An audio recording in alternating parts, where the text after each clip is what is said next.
Assalamualaikum warahmatullahi wabarakatuh.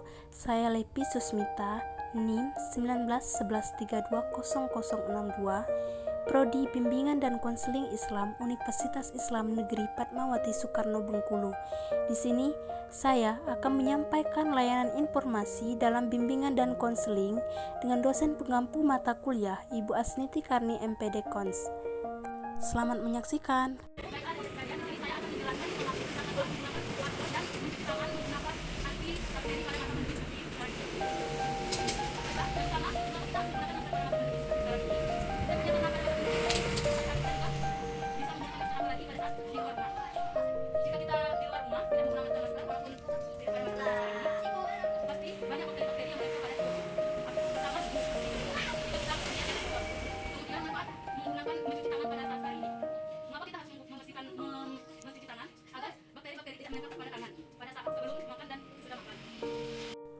Pentingnya menggunakan masker dan mencuci tangan dengan hand sanitizer.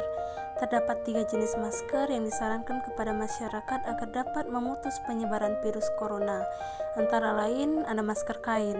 Sesuai dengan anjuran Kementerian Kesehatan Republik Indonesia, masyarakat disarankan untuk memakai masker kain ketika harus bepergian keluar rumah, misalnya saat harus bekerja atau membeli kebutuhan bulanan. Masker kain tetap dapat menghalau sebagian percikan air liur yang keluar saat berbicara, menghela napas, ataupun batuk dan bersin. Jadi, jika digunakan dengan benar, masker ini tetap dapat mengurangi penyebaran virus corona di masyarakat, terutama dari orang yang terinfeksi virus namun tidak memiliki gejala apapun. Kemudian masker bedah. Jenis masker sekali pakai yang mudah dijumpai dan sering digunakan tenaga medis saat bertugas. Jika sedang sakit, kita lebih disarankan menggunakan masker dengan ketiga fungsi tersebut karena efektif dalam mencegah penyebaran penyakit menular seperti infeksi virus corona, meski efektif untuk menghadang virus corona karena stoknya yang makin menipis. Saat ini masker bedah lebih diutamakan untuk melindungi tenaga medis yang bekerja di pelayanan kesehatan atau orang yang sedang sakit guna mencegah penularan virus ke orang lain. Yang terakhir ada masker N95. Masker ini juga efektif untuk mencegah penularan virus corona. Masker yang cenderung lebih mahal dari masker bedah ini tidak hanya mampu menghalau percikan air liur saja, tapi juga partikel kecil di udara yang mungkin mengandung virus. Walaupun daya lindungnya lebih baik, masker N95 tidak disarankan untuk penggunaan sehari-hari. Hal ini disebabkan desainnya yang membuat orang yang memakai bisa sulit bernapas, gerah dan tidak betah memakainya dalam jangka waktu yang agak lama. Masker ini diutamakan untuk digunakan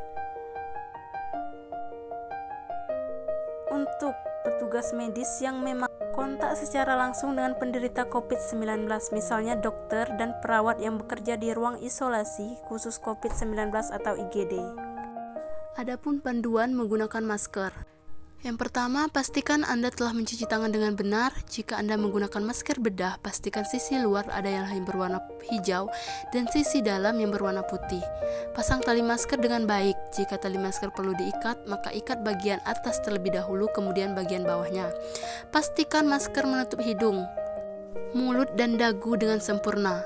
Pastikan pula bagian yang ada logamnya berada di batang hidung.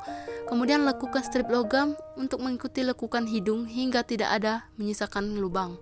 Hindari menyentuh bagian tengah masker saat menggunakan dan melepas masker. Yang terakhir, buang masker ke tempat sampah dan cuci tangan Anda hingga bersih setelah menggunakan masker. Adapun kriteria hand sanitizer yang efektif untuk mencegah penularan COVID-19. Adapun cara yang terbaik untuk mencegah penularan COVID-19 adalah mencuci tangan dengan air dan sabun, setidaknya selama 20 detik. Jika keduanya tidak tersedia, Anda pun dapat membersihkan tangan menggunakan hand sanitizer. Namun, perlu diketahui bahwa tidak semua jenis hand sanitizer mampu mencegah penularan COVID-19. Jenis hand sanitizer yang bisa mencegah penularan COVID-19. Hand sanitizer memang efektif untuk mencegah penyebaran COVID-19, tapi hanya bisa Anda menggunakannya dengan tepat.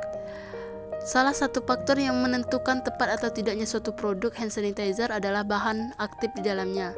Center for Disease Control and Prevention CDC menyarankan penggunaan hand sanitizer yang mengandung setidaknya 60% alkohol. Pasalnya, alkohol merupakan kandungan yang paling penting yang akan membunuh berbagai kuman pada tangan. Alkohol pada hand sanitizer, terutama dari jenis etanol atau isopropil alkohol, dapat menguraikan dan menghancurkan ikatan selubung tersebut. Virus akhirnya tidak bisa bertahan atau memperbanyak diri dan lama-kelamaan akan mati. Kemudian ini sebabnya banyak rumah sakit menggunakan hand sanitizer berbasis alkohol untuk mencegah penularan COVID-19. Alkohol mampu membunuh bakteri, virus, dan parasit dengan efektif termasuk kuman-kuman di rumah sakit. Meski demikian, penggunaan hand sanitizer tetap tidak dapat menggantikan manfaat cuci tangan menggunakan air dan sabun. Jadi, pastikan Anda hanya menggunakan hand sanitizer ketika air dan sabun benar-benar tidak tersedia. Selain hand sanitizer berbahan alkohol, Anda mungkin juga pernah menemukan hand sanitizer tanpa alkohol, tisu basah, atau produk-produk pembersih sejenisnya. Lantas, apakah produk tersebut bisa digunakan untuk mencegah COVID-19? Alkohol menimbulkan efek samping berupa kulit kering. Orang-orang yang memiliki kulit kering dan sensitif tentu rentan terkena efek samping. Produsen produk pembersih pun mensiasatinya dengan menggunakan kadar alkohol atau menggantinya sama sekali dengan mengurangi kadar alkohol. Pembersih tanpa alkohol biasanya mengandung bahan pengganti berupa benzalkonium klorida. Benzalkonium klorida memang dapat membersihkan tangan dari kuman, tapi CDC menyatakan bahwa senyawa ini tidak bekerja pada semua jenis kuman. Hand sanitizer mengandung benzalkonium klorida mungkin hanya akan menghambat pertumbuhan kuman pada tangan, kan tetapi tidak membunuhnya. Efeknya berbeda dengan cuci tangan yang akan membunuh kuman sekaligus menghilangkannya bersama air. Yang terakhir, kemudian oleh sebab itu, penggunaan hand sanitizer tanpa alkohol dan tisu basah dinilai kurang efektif untuk mencegah penularan COVID-19. Walau demikian, keduanya bisa menjadi alternatif apabila air bersih, sabun, dan hand sanitizer dengan alkohol tidak tersedia. Baik, mungkin itu saja layanan informasi yang dapat saya sampaikan. Semoga apa yang saya sampaikan dapat bermanfaat untuk kita semua. Wassalamualaikum warahmatullahi wabarakatuh.